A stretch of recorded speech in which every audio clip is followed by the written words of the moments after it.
शेतकरी मित्रांनो, हे बघा गांडूळ खतासारखं एकदम ओरिजिनो ॲग्रोसेस कंपनीचं एकरी कमीत कमी 10 बॅग आपल्याला घ्यायच्या आहे. भेसोडोजमध्ये जबरदस्त रिझल्ट मिळतो याचा. मशरूम बेस्ड डिकंपोस्ट उत्कृष्ट असं खत आहे, सेंद्रिय खत. कमीत कमी 10 बॅगा घ्यायच्या, जास्तीत जास्त 25 बॅगा घेऊ शकतो आणि याचे रिझल्ट पण खूप जबरदस्त मिळतात.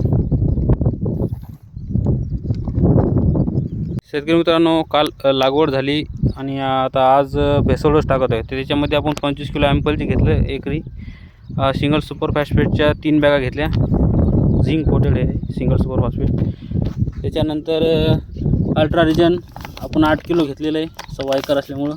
रुटांचा घेतलं 4 किलो, पोटॅशची 1 बॅग आणि डायटोन सिलिकॉन घेतला आपण 40 किलो आणि ओरिजिनो घेतला आपण 1.25 एकरात 12 बॅगा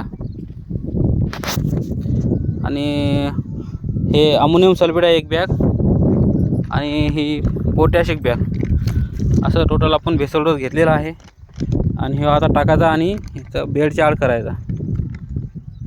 शेतकरी मित्रांनो, हे बघा भेसोडोस तयार केलेला आहे. याच्यामध्ये सेंद्रिय, जैविक आणि रासायनिक खताचा आपण मिक्स करून भेसोडोस तयार केलेला आहे. आता हे बेडवर टाकणं चालू आहे. दाखव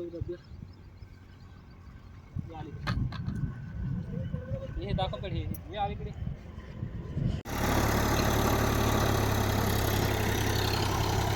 शेतकरी मित्रांनो, याच्यावर आपण खताचा भेसोडोस टाकला होता. पण ज्या दिवशी भेसोडोस टाकला त्या दिवशी याच्यावर पाऊस झाला आणि थोडंफार खताचा वाहून गेला असेल, कारण चांगला पाऊस झाला. आणि अजून जास्त जर पाऊस झाला तर याच्यामध्ये नंतर भल घालता येत नाही. त्यामुळं हा सुरुवातीचा भर घालणं चालू आहे, कारण हे एकदम चिकट रान आहे. तळ्यातला गाळ टाकलेला आहे याच्यामध्ये आणि एकदम चिकट रान असल्यामुळं अजून जर पाऊस झाला तर याच्यामध्ये डबल ट्रॅक्टर जात नाही.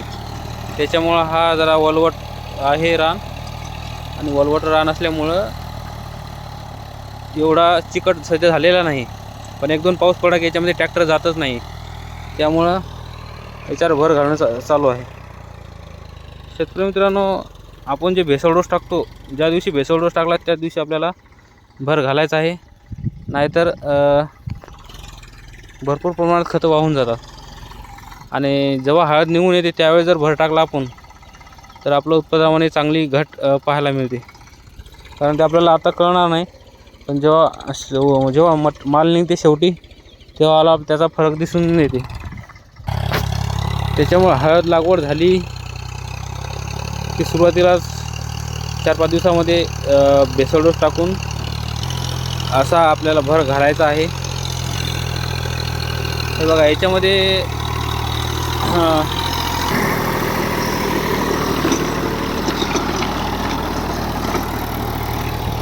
बेड कट होत नाही. हे बघा आता इथं 1 इंचावर म्हणजे 1 फुटावर 2 सऱ्या आहेत आणि एकूण 6-6 इंच जागा सुटलेली आहे. 6-7 इंच जागा सुटलेली आहे. म्हणजे हळकून आपलं हळदीला पकडलेले जे मातृकंद असते किंवा कांड्या असतात त्या बेडच्या बाहेर येत नाहीत. बेडच्या बाहेर आल्या नाहीत तर कंदमाशीचा आपल्याला काहीच नुकसान होत नाही. तर कंदमाशी आपल्याला खूप त्रास देते आणि बाहेर आल्यानंतर उत्पादनामध्ये घट पण होते.